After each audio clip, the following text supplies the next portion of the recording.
All right, guys. So I got a story, and there's gonna be some language that you probably wouldn't appreciate in this story, but it's something that I think applies to literally everybody, every sport, every kid, every player, every even if you didn't play sports, and like whatever it is.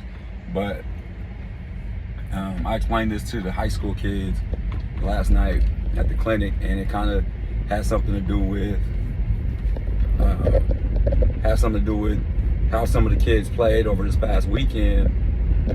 And if you hear me out on this story, you'd be like, I can't see how you could not agree with me on the point I'm trying to make. So, first thing is,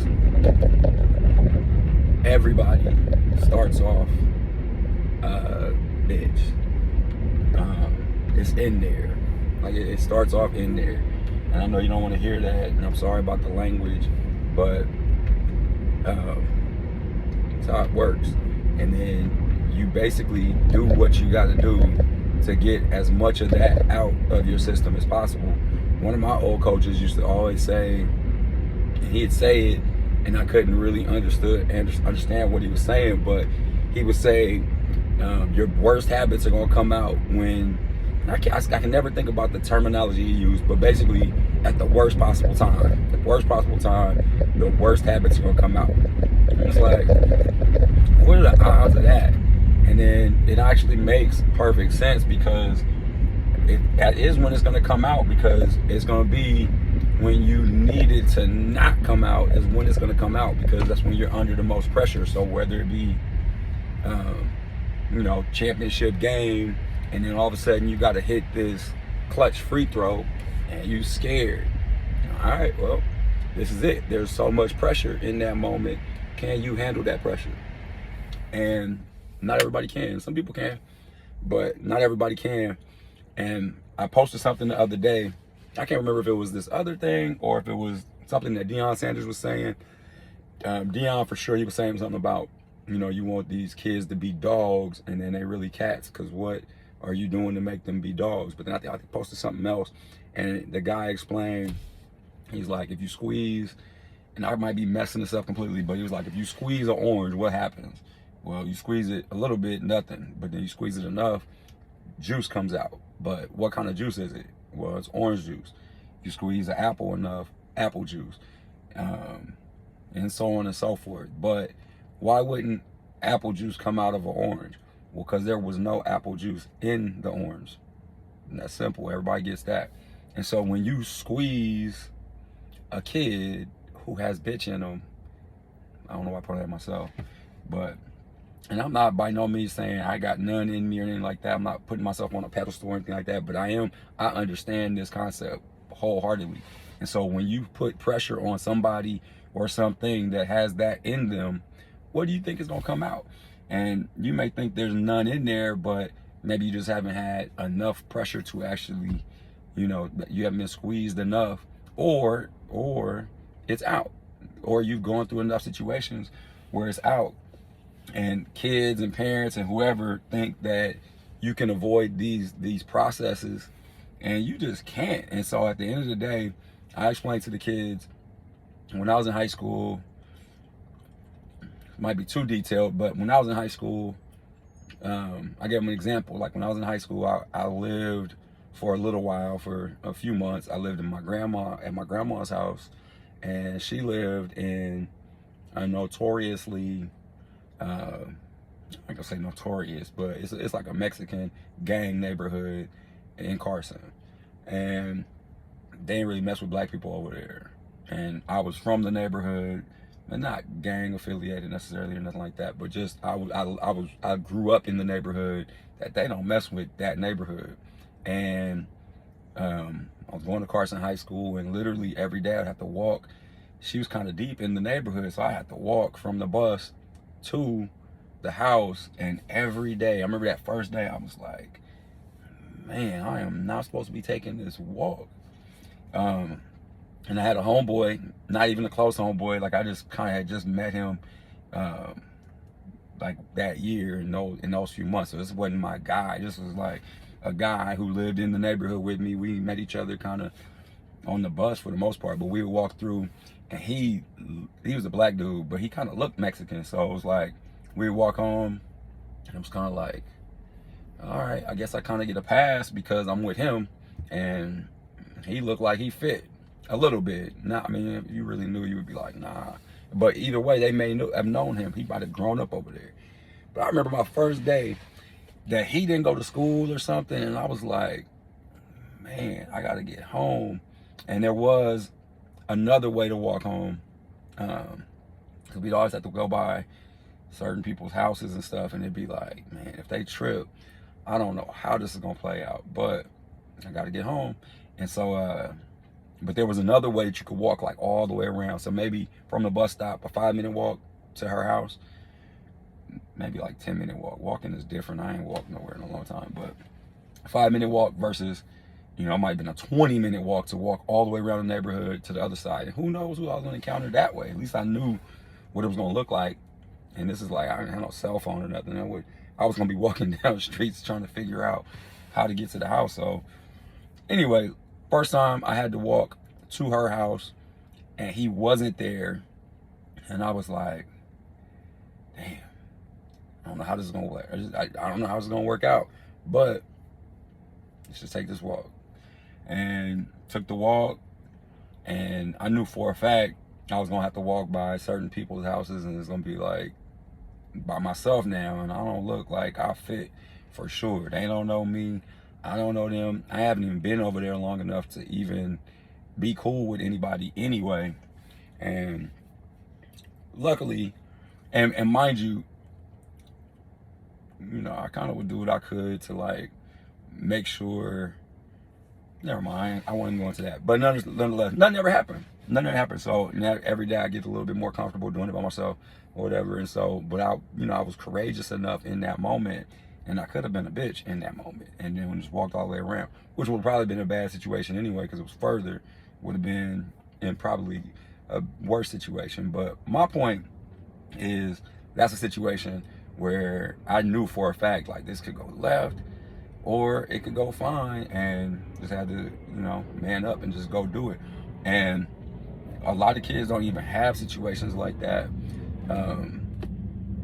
I know, like, a lot of kids, they get tougher because of situations like maybe that would have been a fight, or maybe it would have been worse. Who knows? I don't know. Anything could have happened. But some people are living that every day, and they're just like, man, I'm about to walk home, and we're going to have to fight, and it is what it is. And, they get more and more of that bitch out every single day. They get more brave, they get more, tough, and some people get hurt. They really get hurt, and that's sad. But in that process, they're getting a lot of that out. And some kids never know that process. A lot of kids, grow up with a lot of brothers and sisters or cousins, whatever. You go to your cousin's house, we gonna fight at my cousin's house, and we gonna fight. And that's gonna, make you tougher. And, the adults kind of, for the most part, look the other way till somebody gets hurt, and like, oh, you hurt Johnny, whatever. But they know, like, the kids is fighting. But some kids never experience that. And so kids are going through and kind of skating through without really being challenged to be tougher or get their bitch out. And so that means it's still in there. And so when you get squeezed, what do you think is going to come out? I kind of jokingly told the parent or the kids, I was like, man, you guys don't understand. Like, you're being protected. You're in this bubble, and, you're getting these opportunities to take on challenges that you don't even know are your only challenges. So, for example, it's great. Like, hopefully my kids don't have to make that choice and walk through and be like, dang, I hope I don't get jumped or whatever. Hopefully. But because they missed out on having to man up in those situations, that means the other situations that they will have to man up in are twice as important.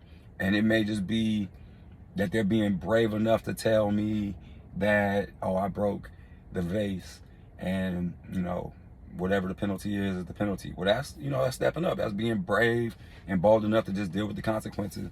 I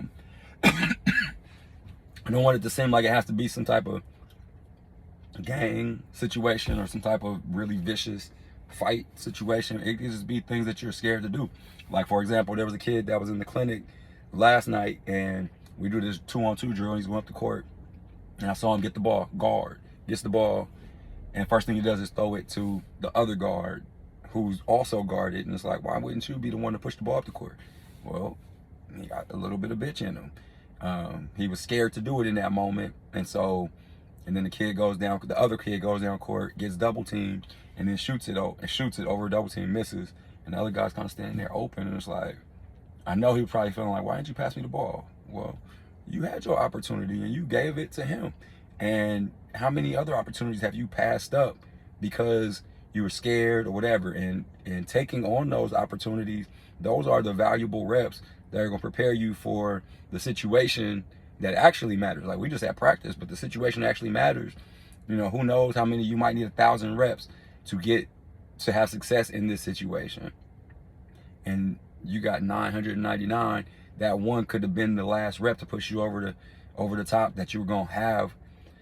It's hard to explain without visuals, but that rep that he passed up to not dribble up the court under pressure, whether he lost it or not, that might have been the rep that gave him the experience that he needed to not lose the ball in the championship game this high school season. You know, who knows? And so kids need to be conditioned, and people need to be conditioned to be able to take on those challenges to get the bitch out. But I'm telling you what you probably don't know. Everybody has it in them to a certain extent.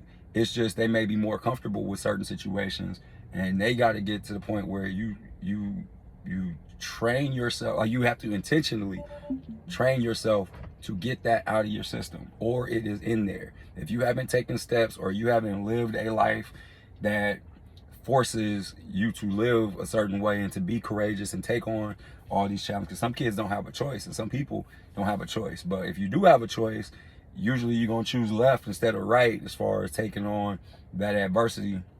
And at some point, you have to pay the price for it. And so as it relates to sports, you know, obviously a lot of kids from the inner city have higher level success than the spoon-fed or silver spoon kids that, you know, have all the training and all that different stuff.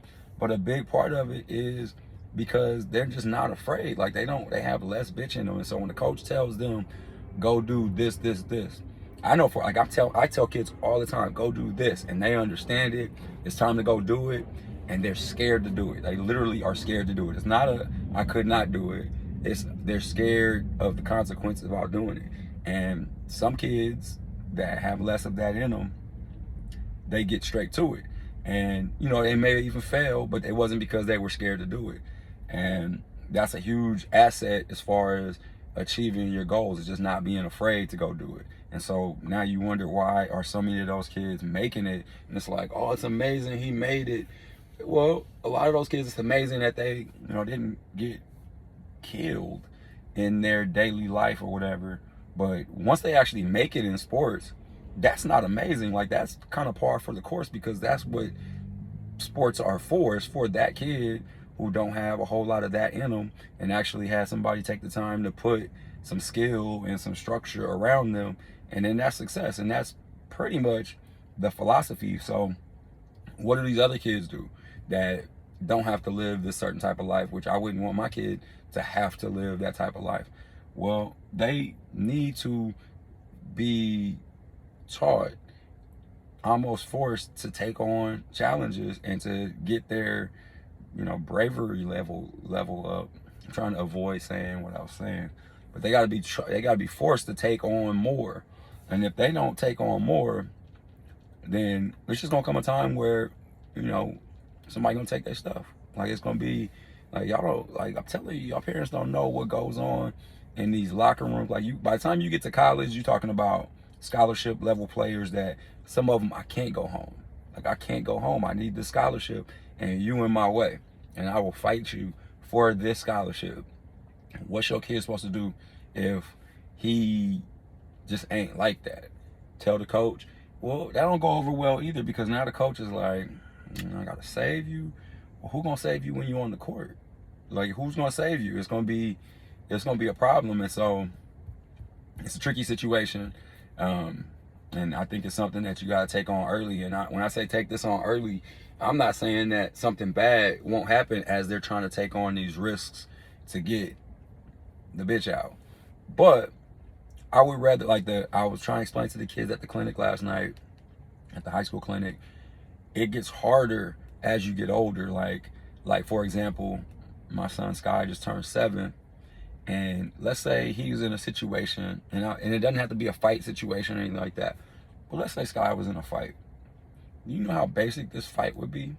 It would probably be like 2-3 missed punches, maybe somebody slapped somebody accidentally, and then we'll be broken up. This is a very low impact situation. Emotionally, it may be high level, who knows? But as far as the actual physicality of this, there's probably not much going on. Well, if it doesn't happen, then he's gonna be scared of it to happen. And if he's scared of it to happen, then it's gonna be a problem later on, because it's gonna be like, as he gets to be 10 years old, that fight is different. 15 years old, 20-year-old, 25, these fights turn different. And you gotta be ready to not be afraid of that situation. And again, I'm trying not to make it like it's a fight thing, because it's not a fight thing. It's to take on challenges and be brave enough to take on, whatever risk or whatever. And a lot of kids just aren't like that. And so when people think that coaching is easy, and they're just like, oh, just coaching, like man, coaching is difficult. Y'all don't understand how difficult it is, because we're literally battling through that. We're in a huddle. Hey, go guard the guy like this. Okay, coach. And then it's like, they go on the court, and between the point that they were at the bench safe to go get to the guy to go guard him a certain way, they look the guy in the eye and they're like, I'm scared to guard this guy like this. Or, dribble up the court with your left hand. Okay, coach. Bad habit. It's not just habit, but the fear of what's gonna happen if they lose the ball or whatever. And so there's just all these different scenarios that, because they're just not brave enough, that they're gonna be limited, and it's all over the place. So just know, I guess my point in this whole thing is, they start off with that in them. They start off with, bitch, in them. And you do everything you can to get as much of it out of them.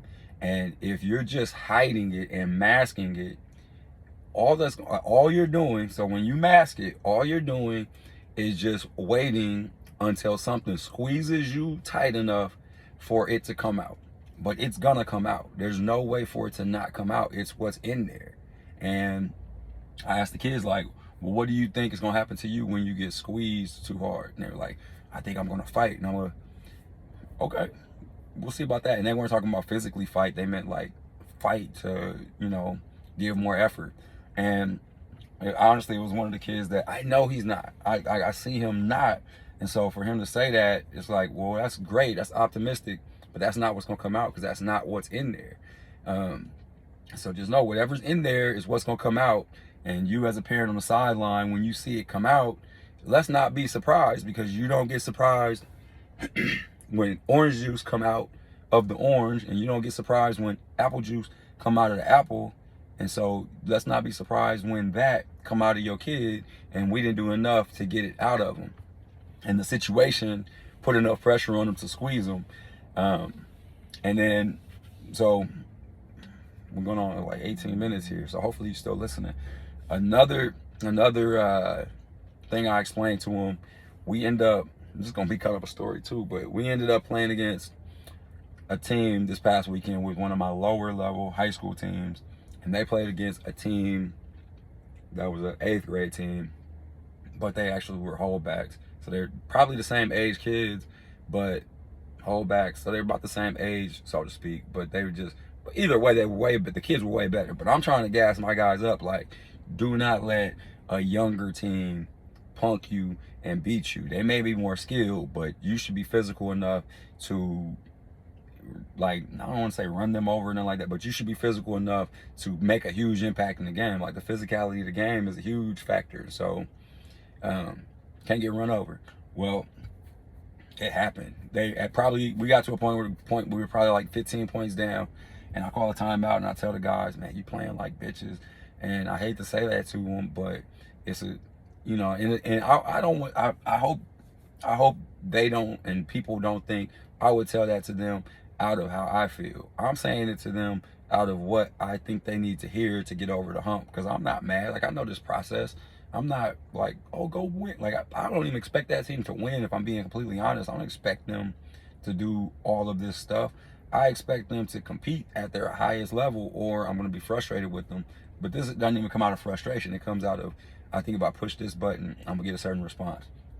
So I tell them, man, y'all playing like, and you got to blah, blah, blah, blah, blah. But coming out, so I'm looking at their eyes, and they come out the huddle, and I'm expecting a certain response as far as how they're going to operate differently. And I ain't even saying win. I'm just saying the intensity should be different. Like, it should be different. We should see a change. And they come out, and I want to say it might have been even worse.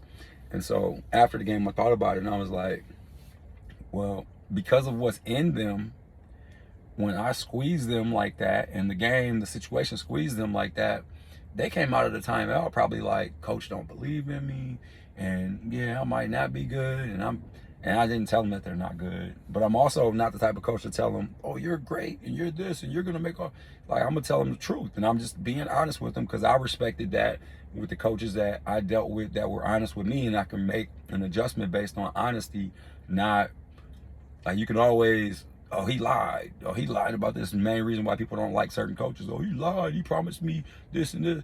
I was honest with you, so you're going to be mad at me about that? And so I choose to coach in an honest manner instead of a, extreme optimist manner. And, sometimes you shift it a little bit, but still honest. But either way, I realized in the moment, especially after the game, after I'm watching them, I'm like, that is not the button to push to get them to do more, because they got a lot of that in them.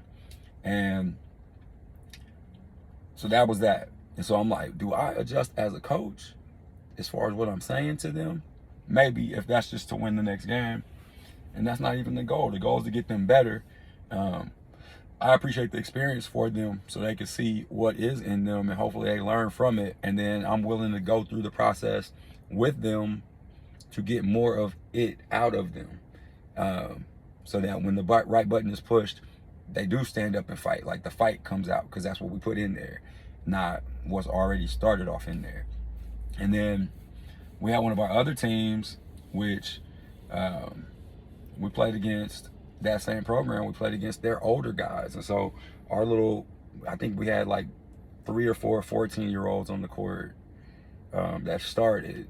And I think we only had maybe like 2 or 3 of our actual 17U guys out there, which are 16-year-olds. I don't know how old their guys are. And it doesn't even matter. But if you look at the game, it was clearly like they look like a JUCO team. 6'5", 6'5", 6'4", 6'3", all that. Our little bitty 5'7" point guard is guarding a 6'5" guy, taking the ball from him, hitting floaters, all type of stuff, just handling his business. And so I'm like there's less bitch in him than the other guys. Because it has nothing to do with his size or anything. It's just a matter of how he carry himself, and he don't quit. And so we end up winning that game by like 15 or 20 points. I think it was like 15 points. We ended up winning that game. And so I'm like, we on a good note. And my guys that really play for me, like, that are really like they usually play a lot of games. Like, on every weekend they play a lot of games. They're playing on probably 2 teams for sure. So they got almost twice as many games as most people. And we end up playing against this team at the end of the night. It was like 8:30, almost 9 o'clock at night. And they're just done. Like, we already went through like the game that we really wanted to win. They did that, had a great day. But we get to this last game, and there was a drop off.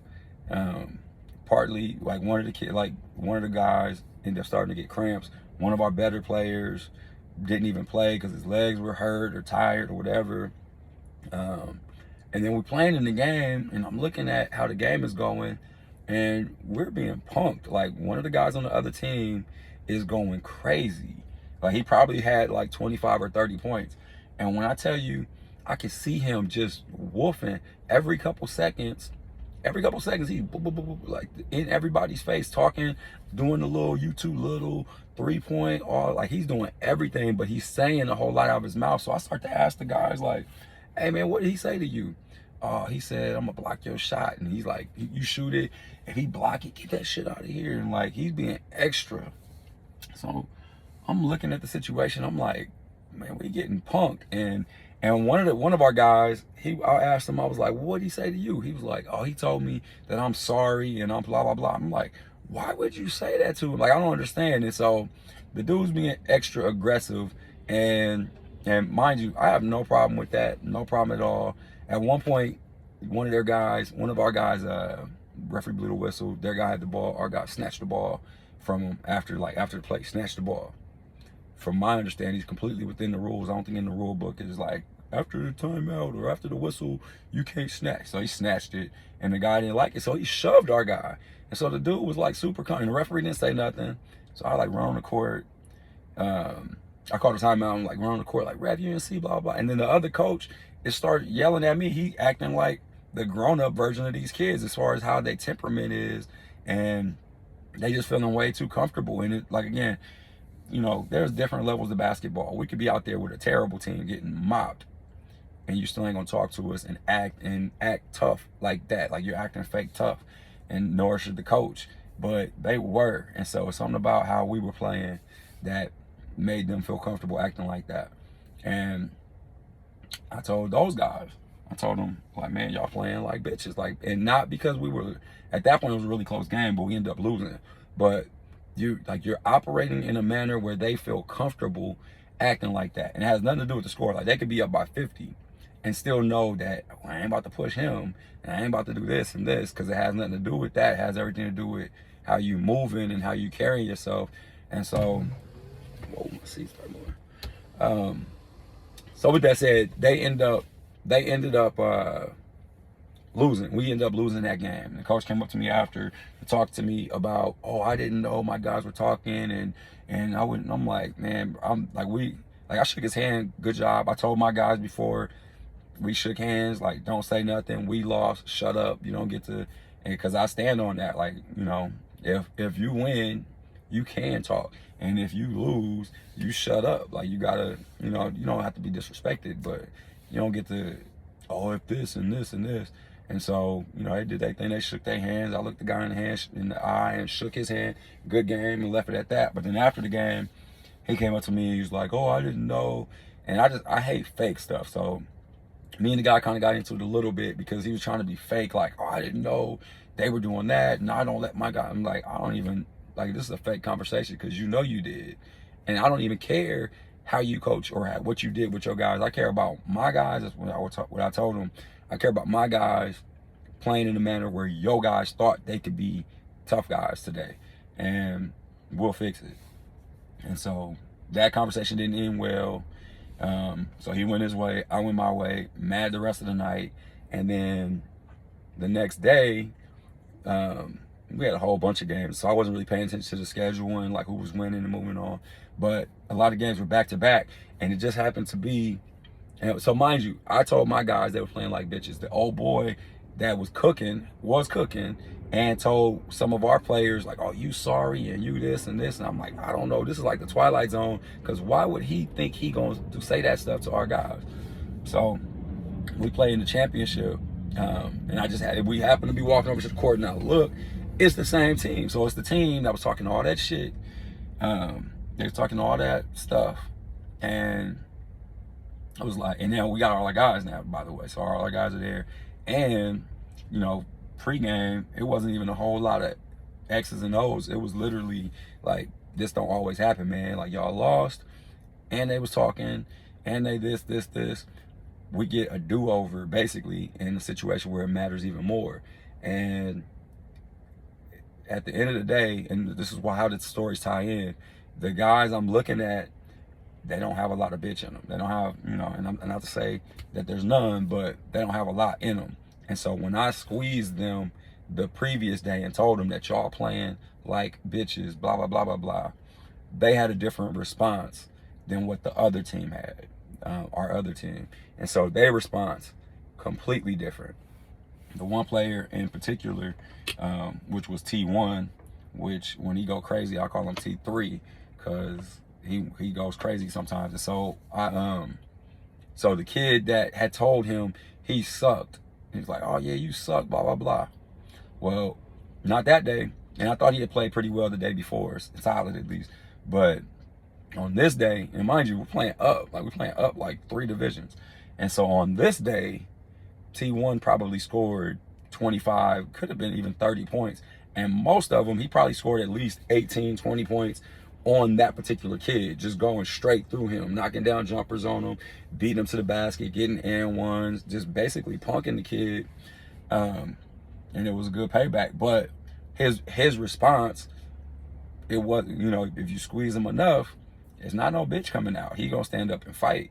And that's what he did. And the other guy, the other player, he didn't say nothing all game for the most part. From what I saw, I ain't see him yapping. I ain't see him doing all the, and I think we ended up beating him by 20 something point, or 15, at least 15, if not 20 points. But the game wasn't really close beyond halftime, I think. And it boiled down to they were resilient enough, and they didn't have a whole lot of that in them. So when they got squeezed, our guys, when they got squeezed, a lot of fight came out. Well, that is not the case for everybody. And mind you, you know, obviously we made some adjustments as far as coaching wise, how we're guarding the guy, and guys stepped up. But yeah, he didn't do no talking. The coach didn't have nothing to say. And coincidentally, so now we won and we get to talk our stuff. But told the guys, don't say nothing. We got what we came for. And so they didn't say nothing. They just shook their hands and moved on. But all of the whole story is to say, it's like I coach a whole lot of kids, and I see a completely different response from some kids when they get squeezed and what comes out versus other kids when they get squeezed. And there's no way to hide from it. Like when you know that your kid has a whole lot of that in them, then you can't expect them to go through situations that provide a lot of pressure, or you know, that you know, tight, tough pressure situations, and not have something undesirable come out. Like it's gonna come out. And so don't be surprised when it does. And if you don't know if your kid has it in them or not, they do. They have that in them if you didn't do a whole lot to get it out. Like, or if their environment didn't do a whole lot to get it out.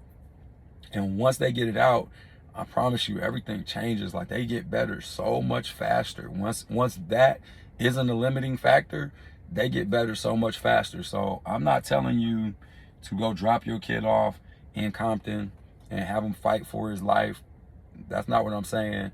I'm telling you that the situations that they have to stand up within your environment for themselves, let them.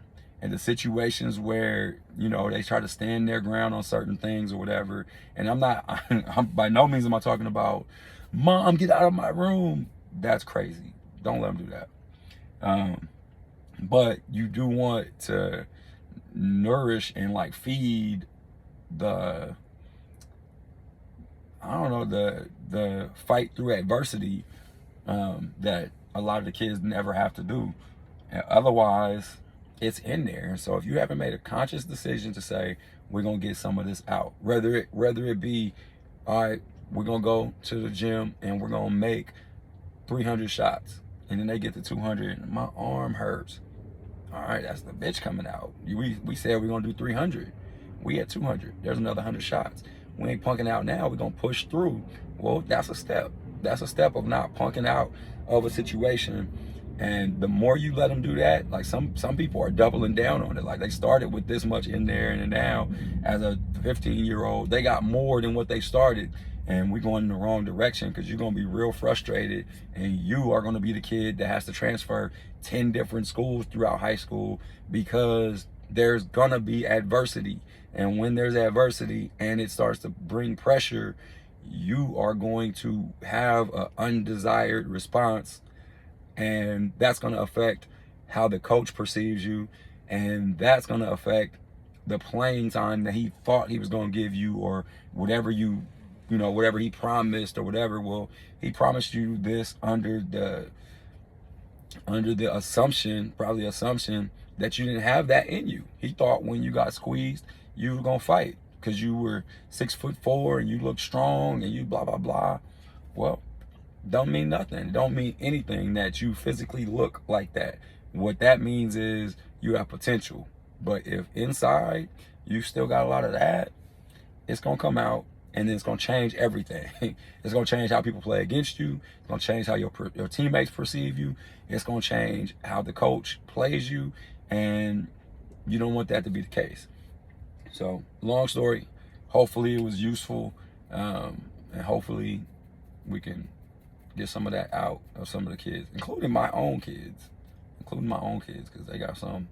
But please believe we will have a plan in place as they start to get older, that we're trying to get as much of that out of their system so that they're built for those type of situations that are coming.